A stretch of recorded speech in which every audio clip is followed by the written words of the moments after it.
সম্মানিত ভাইরা, আসসালামু আলাইকুম ওয়া রাহমাতুল্লাহ। আশা করি আল্লাহর অশেষ রহমতে আপনারা সবাই ভালো এবং সুস্থ আছেন।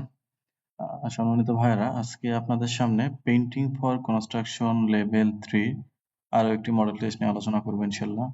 আমরা গত পর্বে মডেল টেস্ট 1 নিয়ে আলোচনা করেছিলাম। আজকে আলোচনা করব মডেল টেস্ট 2 নিয়ে। আপনারা যদি মডেল টেস্ট 1 এবং মডেল টেস্ট 2 এই দুইটা মডেল টেস্ট খুব সুন্দর করে ব্যাখ্যা সহকারে বুঝে পড়েন, তাহলে আপনারা ফাইনাল অ্যাসেসমেন্টে অবশ্যই 90% প্রশ্ন অবশ্যই কমন পাবেন এবং অ্যান্সার করতে পারবেন ইনশাআল্লাহ। তো চলুন আমরা আজকে মডেল টেস্ট 2 নিয়ে আলোচনা করি। আমরা সবাই জানি যে রিটেন টেস্টের একদম প্রথম যে পার্টটা থাকে, এই পার্টে প্রথমে আমাদের ক্যান্ডিডেট নেম অর্থাৎ নিজের নাম লিখতে হয়, অ্যাসেসর নেম অর্থাৎ যিনি পরীক্ষা নিতে এসেছেন বা যিনি পরীক্ষক ওনার নাম লিখতে হয়। এরপরে অ্যাসেসমেন্ট সেন্টার, আপনি যেখানে বসে পরীক্ষাটা দিচ্ছেন এই সেন্টারের নাম লিখতে হবে। ডেট অফ অ্যাসেসমেন্ট, কত তারিখে পরীক্ষা দিচ্ছেন। টাইম অফ অ্যাসেসমেন্ট, কখন পরীক্ষা দিচ্ছেন, এই বিষয়গুলো লিখতে হবে। তারপরে আপনার মূল প্রশ্নতে অ্যান্সার করা শুরু করতে হবে। তো আমরা মূল প্রশ্নে চলে আসলাম। মূল প্রশ্ন হচ্ছে প্রথমটা দেয়া আছে SOP, job description, operation manual, এই তিনটা একসাথে কি নিশ্চিত করে? তাহলে এই তিনটা কি নিশ্চিত করবে একসাথে? কাজের মান এবং কার্যকারিতা, এটা হবে আমাদের উত্তর। অর্থাৎ কাজের মান ও কার্যকারিতা নিশ্চিত করবে এসওপি, জব ডিসক্রিপশন এবং অপারেশন ম্যানুয়াল। আমরা যদি এটার বাংলা দেখি তাহলে দেখেন এসওপি মানে কিভাবে কাজ করতে হবে, জব ডিসক্রিপশন কে কি কাজ করবে, অপারেশন ম্যানুয়াল যন্ত্র বা সিস্টেম কিভাবে কাজ চালাতে হবে। আর অর্গানাইজেশন স্ট্রাকচার এটা আলাদা জিনিস, এটা হচ্ছে একটা প্রতিষ্ঠানের দায় দায়িত্ব কার উপর থাকবে, কে কি দায়িত্ব পালন করবে, কার ক্ষমতা কতটুকু, এটা মূলত অর্গানাইজেশন স্ট্রাকচারের উপরে নির্ভর করবে। তো আমরা এই প্রশ্ন থেকে দেখতে পেলাম যে SOP, job description, operation manual এই তিনটে একসাথে কাজের মান এবং কার্যকারিতা নির্দেশ করবে। এরপরে প্রশ্ন হচ্ছে কোন প্রশ্ন কৌশলটি খোলামেলা তথ্য পেতে সাহায্য করে? অর্থাৎ প্রশ্ন করার অনেক ধরনের কৌশল আছে, কোন কৌশলে আপনি যদি প্রশ্ন করেন তাহলে খোলামেলা তথ্য বা বিস্তারিত তথ্য জানতে পারবেন। এটা যদি আপনি হ্যাঁ না করেন তাহলে এক কথায় উত্তর হবে, এটা বিস্তারিত জানতে পারবেন না। লিডিং প্রশ্ন মানে কাউকে আপনি লিড দিচ্ছেন, এটাতেও জানতে পারবেন না। তারপর রেটরিক্যাল আছে আর ওপেন এন্ডেড। এই ওপেন এন্ডেড এর বাংলা হচ্ছে খোলা প্রশ্ন। তাহলে এই খোলা প্রশ্নের মাধ্যমে আপনি যে কোনো বিষয় সম্পর্কে একদম বিস্তারিত জানতে পারবেন। এটার উত্তর হবে ওপেন এন্ডেড প্রশ্ন। আমরা যদি একটু ব্যাখ্যা দেখি তাহলে দেখেন বলা হচ্ছে আপনি যখন নিজের বক্তব্য বা দাবি স্পষ্ট বা পরিষ্কারভাবে উপস্থাপন করবেন তখন আপনি হ্যাঁ না প্রশ্নটা নিতে পারেন বা খুব সুন্দর মার্জিত ভাষায় বলতে পারেন। আবার যদি চান যে আপনার ওই অপর পক্ষের যিনি আছেন ওনার সাথে আপনার সম্পর্কটা রক্ষা করবেন এবং কিছু সংবেদনশীল প্রশ্ন করবেন, তাহলে আপনার এই প্রশ্নটা অবশ্যই পরোক্ষভাবে করতে হবে। আর যদি উন্মুক্ত প্রশ্ন করেন তাহলে আপনি কোনো একটা বিষয়ে বিস্তারিত জানতে পারবেন। এই ৩ ভাবে আপনি খুব সহজে মানুষকে যেকোনো একটা কোয়েশ্চেন করতে পারেন। এর পরের প্রশ্ন হচ্ছে কোন দলীয় সদস্যের প্রধান দায়িত্ব কাজের দক্ষতা বৃদ্ধি ও পথ নির্দেশনা প্রদান। তাহলে কোন দলীয় সদস্যের? এখানে কয়েকটা দলীয় সদস্য দেয়া আছে, যেমন প্রথমে দেয়া আছে কোচ বা মেন্টর, সহকর্মী, কর্মচারী, প্রতিনিধি, সুপারভাইজার। তাহলে কোনো কিছুর দক্ষতা বৃদ্ধি এবং পথ নির্দেশনা মূলত প্রদান করে কোচ বা মেন্টর। এটার উত্তর হবে কোচ অথবা মেন্টর। আমরা যদি একটু ব্যাখ্যা দেখি তাহলে এখানে বলা হচ্ছে দেখেন কোচ অথবা মেন্টর যিনি থাকে উনি প্রশিক্ষণ অথবা দিক নির্দেশনা প্রদান করবে। সুপারভাইজার বা ম্যানেজার যিনি থাকবে, সুপারভাইজার তদারকি করবে বা কোনো কোনো ক্ষেত্রে সিদ্ধান্ত গ্রহণ করবে। মূলত সিদ্ধান্ত গ্রহণ করার ক্ষেত্রে ম্যানেজারটা বেশি গুরুত্বপূর্ণ ভূমিকা পালন করে। পেয়ার বা কলিগ অর্থাৎ যাদের সাথে আপনি কাজ করতেছেন তাদেরকে পেয়ার বা কলিগ বলে। এদের পদ এবং আপনার পদ একই রকম হবে, অর্থাৎ আপনারা যদি হন দুজনই পেন্টার অথবা দুজনই সুপারভাইজার, এই জিনিসগুলোকে বলা হচ্ছে কলিগ বা পেয়ার। এরা কি করবে? আপনাকে সহযোগিতা করবে, কারণ একই কাজ। আবার কি করতে পারে? সমন্বয় করে দুজন, আপনি কিছু করলেন উনি কিছু করলো, সমন্বয় করেও কাজগুলো করতে পারবে। আর একটা ইম্পর্টেন্ট বিষয় আছে, এটা হচ্ছে এমপ্লয় রিপ্রেজেন্টেটিভ। আপনার যদিও কলিগ হয় তারপরেও দেখেন আপনারা 10 জন কলিগ আছেন বা 20 জন কলিগ আছেন, তাদের ভালো মন্দ যে কোনো একজনের মাধ্যমে আপনি ঊর্ধ্বতন কর্মকর্তা যিনি আছে ওনাকে প্রেজেন্ট করবেন বা বলবেন। ওনাকে বলা হচ্ছে এমপ্লয় রিপ্রেজেন্টেটিভ বা কর্মচারীদের প্রতিনিধি। আমরা এবার দেখব কাঠের সারফেসে এনামেল রং সাধারণত কেন ব্যবহার করা হয়, এই প্রশ্নটির উত্তর। তাহলে কাঠের সারফেসে এনামেল রং কেন ব্যবহার করা হয়? অবশ্যই টেকসই ফিনিশ এবং বেশি গ্লসের জন্য কাঠের সারফেসে এনামেল পেইন্ট ব্যবহার করা হয়। আমাদের সিলেবাস অনুযায়ী কাঠের সারফেসে সবচেয়ে বেশি ব্যবহৃত এনামেল পেইন্ট হচ্ছে আরএসসি পেইন্ট বা সিনথেটিক এনামেল পেইন্ট। এরপরের প্রশ্ন হচ্ছে water base enamel paint 1 coat প্রয়োগ করার পরে দ্বিতীয় কোট প্রয়োগের মাঝখানে কত ঘন্টা বিরতি দিতে হবে? আমরা একটু সহজভাবে যদি বলি তাহলে যে কোনো ওয়াটার বেস সিলার হোক অথবা পেইন্ট হোক, আমরা মূলত 4 থেকে 6 ঘন্টা সময় বিরতি দেওয়ার পরে অন্য একটা কোট প্রয়োগ করবো, অর্থাৎ দ্বিতীয় কোট প্রয়োগ করব। যেহেতু এখানে ওয়াটার বেস এনামেল পেইন্টের কথা বলা হচ্ছে, তাহলে ওয়াটার বেস এনামেল পেইন্টের মানে ব্রিথ ইজি এনামেল। তাহলে ব্রিথ ইজি এনামেল যদি আপনি একদম প্লাস্টার ওয়ালে প্রয়োগ করেন, তাহলে আপনি সিলার দিবেন, পার্টি দিবেন, তারপর সিলার দিবেন, তারপর ব্রিথ ইজি এনামেল দিবেন, তাহলে এটা ওয়াটার বেস এনামেল। আবার আপনি এটা এই ওয়াটার বেস এনামেলটা কাঠের সারফেসেও প্রয়োগ করতে পারেন। যদি কাঠের সারফেসে প্রয়োগ করতে যান তাহলে আপনার এখানে জাস্ট অটো কোট প্রাইমার সারফেসার দিবেন, তারপর সরাসরি এনামেল পেইন্ট ব্যবহার করতে পারেন। যদি আপনি লোহাতে প্রয়োগ করতে যান ওখানেও আপনি অটো কোট প্রাইমার সারফেসার দিতে পারেন অথবা অ্যান্টি করোসিভ রেড অক্সাইড দিতে পারেন। দেওয়ার পরে আপনি এই ওয়াটার বেস এনামেল পেইন্টটা প্রয়োগ করতে পারেন। আমাদের সিলেবাস অনুযায়ী আমাকে অবশ্যই anti corrosive red oxide paint দিতে হবে। দেওয়ার পরে এটা ভালোভাবে শুকানোর পরে 2 কোট ব্রিথ ইজি এনামেল দিতে হবে। আর এই 2 কোট ব্রিথ ইজি এনামেল দেওয়ার ক্ষেত্রে 1 কোট থেকে আরেক কোটের ব্যবধান আপনারা 4 থেকে 6 ঘন্টা রাখবেন। যদিও এটা এনামেল পেইন্ট কিন্তু ওয়াটার বেস হওয়ার কারণে 4 থেকে 6 ঘন্টা রাখতে হবে। এরপরের প্রশ্ন হচ্ছে মেটাল সারফেসে অ্যান্টি করেশন কোট দেওয়া হয় কেন? এটার উত্তরটা হবে মরিচা রোধ করার জন্য। অর্থাৎ আমরা মেটাল সারফেসে যখন রং করতে যাব একদম প্রথম প্রাইমার হিসেবে দিই কি অ্যান্টি করোসিভ রেড অক্সাইড। এটা মরিচা প্রতিরোধের জন্য ব্যবহার করা হয়। এই অ্যান্টি করোসিভ রেড অক্সাইড বা এনামেল পেইন্ট গুলো মূলত T6 থিনার দিয়ে পাতলা করা হয়। এনামেল পেইন্ট যদি আপনার লোহার সারফেসে প্রয়োগ করতে চান, এখানে যদি মরিচা থাকে, এই মরিচাটা আপনার এই রাস্ট ব্লাস্টার দিয়ে খুব সুন্দরভাবে পরিষ্কার করতে পারবেন। আর এই লোহার সারফেসে যদি আপনি ব্রিথ ইজি এনামেল প্রয়োগ করতে চান তাহলে এই ব্রিথ ইজি এনামেলের সাথে আপনাকে 10 থেকে 15% পানি দিতে হবে। আর কাঠের সারফেস অথবা লোহার সারফেস যে কোনো সারফেসই হোক না কেন, ওই সারফেসে যদি আমি পুরাতন রং উঠাতে যাই তাহলে কাঠের এবং লোহার সারফেসের ক্ষেত্রে আমাকে পেইন্ট রিমুভার নামে একটা কেমিক্যাল আছে, এই কেমিক্যালটা ব্যবহার করতে হবে। বলা হচ্ছে জিরো ভিওসি রং নিম্নে বর্ণিত, অর্থাৎ জিরো ভিওসি রঙে এই ভিওসির পরিমাণ কতটুকু থাকবে? এটা অবশ্যই 5 গ্রামের মধ্যে। অর্থাৎ 1 লিটারে যদি 5 গ্রামের মধ্যে 5 গ্রামের মতো থাকে ভিওসি তাহলে ওটাকে বলবো জিরো ভিওসি। এর বেশি থাকলে জিরো ভিওসি বলা যাবে না। আমাদের জিরো ভিওসি ব্র্যান্ড হচ্ছে ব্রিথ ইজি ভাইরাকিয়ার। এরপরে প্রশ্ন হচ্ছে রুফিং কম্পাউন্ড প্রতি লিটারে 2 কোটে কাভারেজ কত? তাহলে রুফিং কম্পাউন্ড মানে ফ্লেক্সিবল রুফিং কম্পাউন্ড বা রুফ গার্ড বলা হয়। এটা যদি 2 কোট প্রয়োগ করেন এটা থেকে কাভারেজ পাবেন 25 থেকে 30 স্কয়ার ফিট। এটা মূলত আপনি যে কোনো কংক্রিট সারফেস বিশেষ করে ছাদে বা অ্যাসফল্টেড ছাদে ব্যবহার করতে পারবেন। এটা যদি প্রয়োগ করেন তাহলে টপ ফ্লোরে 3 ডিগ্রি সেলসিয়াস তাপমাত্রা রিডিউস বা কমবে। আর আপনার এই যে শ্যাওলা ছত্রাক বা পানিজনিত যে সমস্যাগুলো হয়, পানি চুয়ায় চুয়ায় পড়ে নিচের দিকে, শ্যাওলা থাকে ছাদে, এই সমস্যাগুলো আর হবে না। রঙের কাজে ব্যবহৃত ঝুল কি দিয়ে তৈরি করা হয়? আমরা জানি যে এই ঝুল এটাকে ইংলিশে বলা হয় স্ক্যাফোল্ডিং। স্ক্যাফোল্ডিংটা বাঁশ দিয়ে, রশি বা দড়ি দিয়ে, তার কাটা দিয়ে, অ্যালুমিনিয়াম দিয়ে বা কাঠ দিয়ে সবগুলা দিয়ে মোটামুটি তৈরি করা যায়। তাহলে এই যে এখানে আমরা যে জিনিসগুলো দেখতেছি এগুলো সবগুলাকে বলা হচ্ছে ঝুল বা স্ক্যাফোল্ডিং। স্ক্যাফোল্ডিং গুলো আপনারা যে কোনো জিনিস দিয়ে তৈরি করে ফেলতে পারবেন।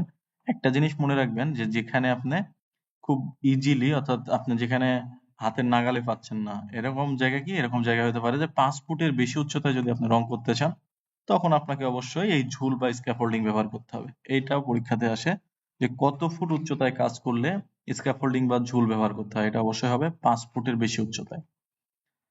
এরপরে বলা হচ্ছে দেখেন ওয়ার্ক প্লেস পরিষ্কার রাখার উদ্দেশ্য কি? ওয়ার্ক প্লেস পরিষ্কার রাখার উদ্দেশ্য হচ্ছে সেফটি এবং এফিসিয়েন্সি বাড়ানো। অর্থাৎ আমার কাজটাও খুব সেফলি হবে এবং এফিসিয়েন্সি অর্থাৎ দক্ষতাটা বাড়বে বা আমার কাজটা অনেক সুন্দর হবে, খুব স্মুথলি হবে। এটার জন্য এটার উত্তর হবে গ। আমরা যদি এখানে একটু দেখি কয়েকটা ব্যাখ্যার মধ্যে দেওয়া আছে দেখেন মার্কিন ক্লথ, এটা আমরা ওয়ার্ক প্লেস পরিষ্কারের জন্য ব্যবহার করতে পারি। অর্থাৎ রং পরিষ্কার করার জন্য বা রং প্রয়োগের জন্য এটা ব্যবহার করে। ফ্লাওয়ার বুম হচ্ছে ঝাড়ু দেওয়ার ক্ষেত্রে ব্যবহার করা হয়। বিশেষ করে কোনো একটা সারফেস আপনি পাট্টি করছেন, করার পর স্যান্ডিং করার পর এই ফ্লাওয়ার বুম বা ফুলের ঝাড়ুটা ব্যবহার করা হয়। আপনাকে পরীক্ষাতে আসতে পারে যে কয়েকটা পরিষ্কারক যন্ত্রের নাম কি? তখন আপনি এই ফ্লাওয়ার বুম বলতে পারেন, মার্কিন ক্লথ বলতে পারেন বা ডাস্ট মুভ বলতে পারেন বা ব্রুম বলতে পারেন, এরকম কয়েকটা নাম বলে দিবেন আর কি। একটা প্রশ্ন আপনাদের অবশ্যই আসবে, যেমন এখানে একটা প্রশ্ন দেওয়া আছে দেখেন লিখিত কি বলে ম্যাথমেটিক্স টাইপের অর্থাৎ অঙ্ক। এখানে দেওয়া আছে দেখেন একটি জানালার দৈর্ঘ্য 5 ফুট 4 ইঞ্চি এবং প্রস্থ 4 ফুট 8 ইঞ্চি এর ক্ষেত্রফল কত? তাহলে এর ক্ষেত্রফলগুলো বের করি কিভাবে আমরা? দৈর্ঘ্য গুণন প্রস্থ দিয়ে। এটা অর্থাৎ আমরা দৈর্ঘ্য আর প্রস্থ যদি গুণ করি তাহলে এটার আনসার হবে 25 স্কয়ার ফিট। এই অঙ্কগুলো যদি একদম বিস্তারিত ভালোভাবে বুঝতে চান তাহলে আমাদের আরো একটা ভিডিও দেওয়া আছে এই চ্যানেলেই, আপনারা অবশ্যই ভিডিওটা দেখে নেবেন, তাহলে অঙ্ক রিলেটেড যত সমস্যা আছে সবগুলো সমাধান হয়ে যাবে ইনশাল্লাহ। তাহলে এই অঙ্কটার উত্তর আমরা কিভাবে বের করলাম? বের করলাম হচ্ছে দৈর্ঘ্য গুণন প্রস্থ দিয়ে। আমরা আরেকটু জিনিস শিখে রাখি, এটা হচ্ছে 1 ইঞ্চি সমান সমান কত সেন্টিমিটার, এটা পরীক্ষাতে আসে। এটা হচ্ছে 2.54 সেন্টিমিটার। আবার যদি বলে 1 গজ সমান সমান কত ফুট, তাহলে আমরা এটা বলবো 3 ফুটে 1 গজ। আর একটা প্রশ্ন, খুব কমন প্রশ্ন, সেটা হচ্ছে রোড মার্কিং পেইন্টে সবচেয়ে বেশি ব্যবহার করা হয় কোন কালার? এটা হচ্ছে সাদা এবং হলুদ। এটা মুখস্থ রাখবেন অবশ্যই। আমরা রোড মার্কিং পেইন্ট করার ক্ষেত্রে সবচেয়ে সাদা আর হলুদ পেইন্টটা সবচেয়ে বেশি ব্যবহার করি। আর একটা প্রশ্ন আসে যে টানেলে কোন ধরনের রোড মার্কিং পেইন্ট বেশি ব্যবহার করা হয়? তাহলে টানেলে অবশ্যই আলো প্রতিফলক পেইন্ট বা লাইট রিফ্লেকটিভ যে পেইন্ট আছে এটা সবচেয়ে বেশি ব্যবহার করা হয়। এই যে এই সমস্ত টানেল গুলাতে কিছু কিছু ক্ষেত্র আছে, যেমন হচ্ছে আপনার বার্জারের একটা রং আছে water base road marking paint, আবার জেনসলিন রোড মার্কিং পেইন্ট, এগুলা বিভিন্ন জায়গায় বিভিন্ন রংগুলা ব্যবহার করা হয়। তবে টানেলের ক্ষেত্রে লাইট রিফ্লেকটিভ পেইন্টটা বেশি ব্যবহার করা হয়। স্ক্যাফোল্ডিং থেকে আরো একটা প্রশ্ন দেখেন, এখানে বলা আছে স্ক্যাফোল্ডিং এ কর্মীরা যেখানে দাঁড়িয়ে কাজ করে সেই স্থানকে কি বলে? অর্থাৎ যারা যেখানে দাঁড়ায় রং করা হয় বা কাজ করা হয় ওই জায়গাটাকে কি বলা হচ্ছে? এটার উত্তর হবে হচ্ছে প্লাঙ্ক। আমরা যদি এটার ব্যাখ্যা দেখি তাহলে দেখেন, এই যে স্ক্যাফোল্ডিং এর ফ্রেম এটা হচ্ছে কাঠামো গঠন করে, প্লাঙ্ক হচ্ছে কাজের প্ল্যাটফর্ম। এই যে এখানে দাঁড়ায় কাজ করতেছে না, এই জায়গাটাকে বলা হচ্ছে প্লাঙ্ক। এই যে এখানে বসে আছে যেমন, এখানে দাঁড়ায় তো কাজটা করবে, তাহলে এই জায়গাটা হচ্ছে প্লাঙ্ক। এরপরে বলা হচ্ছে জোর, বা ইংলিশে বলা হয় এটাকে কাপলার। এটা হচ্ছে অংশগুলোকে সংযুক্ত করে, কাপলার। কাপলার আর জোর একই জিনিস। স্ট্যাবিলাইজার, এটা হচ্ছে কাঠামোর ভারসাম্য রক্ষা করবে। অ্যাক্সেসরিজ, সিঁড়ি, রেলিং, সেফটি নেট, এগুলা অনেক কিছু থাকবে। এরপরে প্রশ্ন হচ্ছে দেখেন, রং করার আগে সারফেসে স্যান্ডিং করার মূল কারণ কি? আমরা সবাই জানি যে স্যান্ডিং করার মূল কারণ হচ্ছে দেওয়ালের উঁচু নিচু যে জায়গাগুলো আছে ওগুলা স্যান্ডিং করে খুব সুন্দর করে সমান করে ফেলা, এটাই মূলত আমাদের স্যান্ডিং এর মূল কাজ। আর একটা প্রশ্ন হচ্ছে যে থিনারের মূল কাজ কি? থিনারের মূল কাজ কি? থিনারের মূল কাজ হচ্ছে রং পাতলা করা। আমরা সবাই জানি যে থিনারের ক্ষেত্রে T7 অথবা T4 যে থিনারটা আছে এটা রোড মার্কিং এ ইউজ করা হয়, আর T6 থিনারটা এনামেল পেইন্টের ক্ষেত্রে ইউজ করা হয়, আর যেগুলো ওয়াটার বেস পেইন্ট আছে সেগুলোর ক্ষেত্রে পানি ব্যবহার করা হয়। আমরা যেটাই ব্যবহার করি না কেন এটা ব্যবহার করার মূলত কারণ হচ্ছে এই রংটাকে পাতলা করা, অর্থাৎ পেইন্টটাকে পাতলা করা। এটা কিন্তু রঙের সাথে থাকে না, এটা উড়ে চলে যায়। তাহলে আমরা অতিরিক্ত পরিমাণে কোনো সময় পানি অথবা থিনার কোনোটাই ব্যবহার করব না, আমাদের যতটুকু প্রয়োজন ততটুকুই ব্যবহার করব। তাহলে এগুলার কাজ কি? এগুলার কাজ হচ্ছে রঙকে পাতলা করা। আমরা যদি আরো একটা প্রশ্ন দেখি, এখানে বলা হচ্ছে দেখেন রোড মার্কিং এর ডিউরেবিলিটি কোনটির উপর নির্ভর করে? এই প্রশ্নটা আমি দুইবার রাখছি কারণ এই প্রশ্নটা একদম কমন প্রশ্ন। এটার উত্তর হবে পেইন্টের কোয়ালিটি এবং সারফেস প্রিপারেশনের ক্ষেত্রে। রোড মার্কিং পেইন্ট করার ক্ষেত্রে অবশ্যই আমার সারফেসটা খুব সুন্দর করে পরিষ্কার করতে হবে এবং শুকনো রাখতে হবে। শুকনো সারফেস ছাড়া আপনি রোড মার্কিং পেইন্ট করলে কিন্তু এটা টেকসই হবে না, এটা নষ্ট হয়ে যাবে।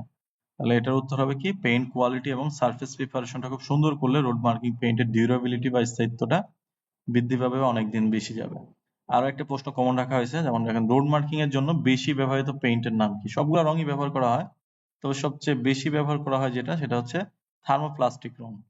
আমরা যদি একটু দেখি তাহলে দেখেন এখানে বলা হচ্ছে যে এই যে ইপক্সি পেইন্ট যেটা আছে এটা হচ্ছে ফ্যাক্টরি বা ইনডোর ফ্লোরে ব্যবহার করা হয়। অ্যাক্রিলিক পেইন্ট হচ্ছে স্বল্পস্থায়ী। সিনথেটিক পেইন্ট যেটা আছে সেটা হচ্ছে আমরা সাধারণ যে গ্রিল ট্রিলে করি এগুলাকে বলা হচ্ছে সিনথেটিক পেইন্ট। তাহলে এটা হচ্ছে রোড মার্কিং এর জন্য সবচেয়ে বেশি ব্যবহৃত পেইন্ট হচ্ছে থার্মোপ্লাস্টিক পেইন্ট।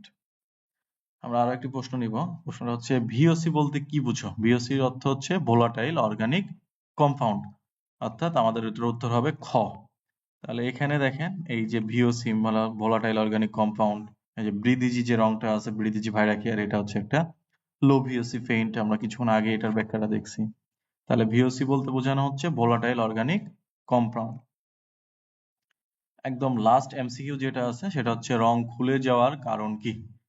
রং খুলে যাওয়ার কারণ হচ্ছে ভালোভাবে যদি স্যান্ডিং না করেন রং খুলে যেতে পারে, আর্দ্রতা বেশি থাকলে খুলে যাইতে পারে, সারফেসে যদি ধুলাবালি থাকে ওই অবস্থায় আপনি রং করছেন তাহলে আপনার রংটা খুলে যাবে। অর্থাৎ এটার উত্তর হচ্ছে সবগুলোই। ঠিক আছে, তো আমাদের এটার উত্তর হবে সবগুলো। এখানে দেখেন কিছু কমন প্রবলেম দেওয়া হয়েছে, অর্থাৎ রিকগনাইজ কমন পেইন্টিং ডিফেক্ট, অনেকগুলো ডিফেক্ট দেওয়া আছে। এই ডিফেক্ট সম্পর্কে একটা ভিডিও করা আছে, এই ভিডিওটা দেখে নেবেন, তাহলে একদম মানে পেইন্টের যত সমস্যাগুলো আছে আপনারা সমাধান করতে পারবেন। এই পর্যায়ে আমরা সংক্ষিপ্ত প্রশ্ন এবং প্রশ্নের উত্তর নিয়ে আলোচনা করব। তো সংক্ষিপ্ত প্রশ্ন আপনারা সবাই জানেন যে আমরা মডেল টেস্ট 1 এ আলোচনা করেছিলাম যে পেইন্টিং ফর কনস্ট্রাকশন লেভেল 3 তে 20টা এমসিকিউ থাকে এবং 10টি সিকিউ থাকে। তো আমি 10টি সিকিউ ডেমো সিকিউ আপনাদের দিচ্ছি। প্রথম যে প্রশ্নটা আছে সেটা হচ্ছে জানালার উপরে বাহিরের দিকে বর্ধিত অংশকে কি বলে? এটা আমরা পেইন্টিং ফর কনস্ট্রাকশন লেভেল 2 তে সবাই সুন্দর করে পড়ে আসছি যে জানালার বেশ কিছু পার্ট থাকে, যেটা জানালার বাহিরের দিকে বর্ধিত অংশ থাকে এটাকে সানসেট বলে, জানালার একদম নিচের অংশকে সিল বলে, জানালার দুই পাশে যেটা আছে এই দুইটাকে জ্যাম্প বলে। তাহলে আপনারা এই জিনিসগুলো একটু ভালোভাবে মুখস্থ করে রাখার চেষ্টা করবেন, এটা সংক্ষিপ্ত প্রশ্নতে লিখিত প্রশ্ন হিসেবে আসতে পারে। এরপরে দেখেন আমরা এটা বারবার কথা বলি, প্রশ্নটা নিয়ে বারবার কথা বলছি, সেটা হচ্ছে রঙের মৌলিক উপাদান কয়টি ও কি কি? আমরা জানি যে রঙের মৌলিক উপাদান 4টি। একটা কি পিগমেন্ট, আর একটা বাইন্ডার, একটা অ্যাডিটিভস, আর একটা হচ্ছে সলভেন্ট। তাহলে এই প্রশ্নটা আসতে পারে। আর এই প্রশ্নটা একটু ঘোরায়ও আসতে পারে, বলতে পারে রঙের মৌলিক কালার কয়টি ও কি কি?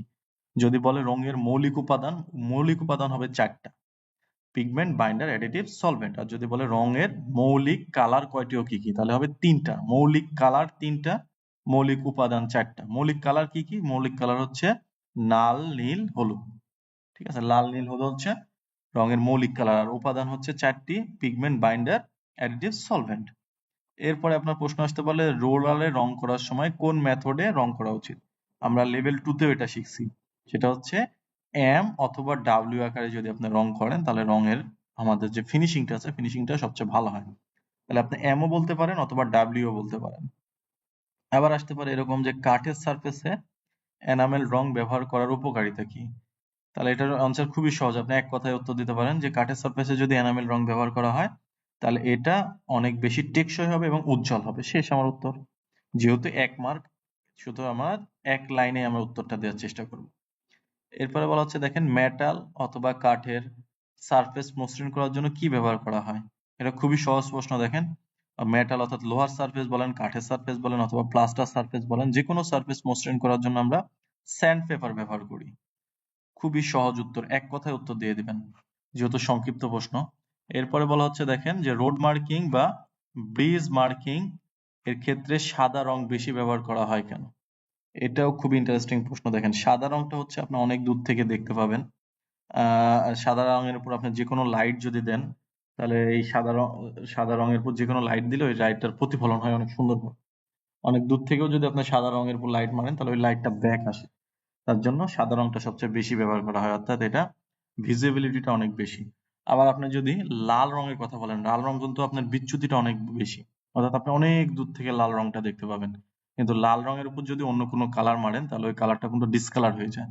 কিন্তু আপনি সাদা রঙের উপরে যে কোনো কালার যত দূরেই থাকুক না কেন, যে কোনো কালার যদি আপনি সাদা রঙের উপর মারেন তাহলে ওই কালারটাই আপনি খুব সুন্দরভাবে প্রতিফলনটা দেখতে পাবেন। এর জন্য রোড মার্কিং বা ব্রিজ মার্কিং এর ক্ষেত্রে সাদা রংটা সবচেয়ে বেশি ব্যবহার করা হয়। আপনি এটার উত্তর দিবেন এটা এইভাবে যে সাদা রং ব্যবহার করার কারণ হচ্ছে সাদা রংটা সবচেয়ে বেশি ভিজিবল, অর্থাৎ যে কোনো লাইট মারলে এটা ভিজিবল বা দেখা যায় এটার জন্য। এরপরে থাকতে পারে যে পেইন্টিং কাজে স্ক্যাফোল্ডিং এর প্রয়োজনীয়তা ব্যাখ্যা করো। এটা খুবই সহজ, আপনি বলবেন যে 5 ফিট উচ্চতায় বা 5 ফিটের বেশি উচ্চতায় কাজ করার জন্য আমরা স্ক্যাফোল্ডিং ব্যবহার করি। উঁচু যে জায়গাগুলো আছে উঁচু জায়গায় রং করার জন্য স্ক্যাফোল্ডিংটা ব্যবহার করা হয়। এরপরে ওয়াটার বেস এনামেল পেইন্টের সুবিধা কি? এটা খুবই সহজ, এটা বলবেন খুব দ্রুত সময়ের মধ্যে শুকা যায়, আর এখানে কোনো ক্ষতিকর কোনো কেমিক্যাল থাকে না, প্লাস এটা প্রয়োগ বিধি অনেক সহজ। এরকম একটা দুইটা প্রশ্ন উত্তর লিখে দিলে হবে আর কি, পয়েন্ট একটা অথবা দুইটা দিবেন। এরপরে বলা হচ্ছে দেখেন ওয়ার্ক সাইট হ্যান্ড ওভার করার আগে কি করতে হবে? ওয়ার্ক সাইট হ্যান্ড ওভার মানে ওটা কাজ শেষ, আপনি সুপারভাইজারকে বা ম্যানেজারকে কাজটা বুঝাই দিবেন।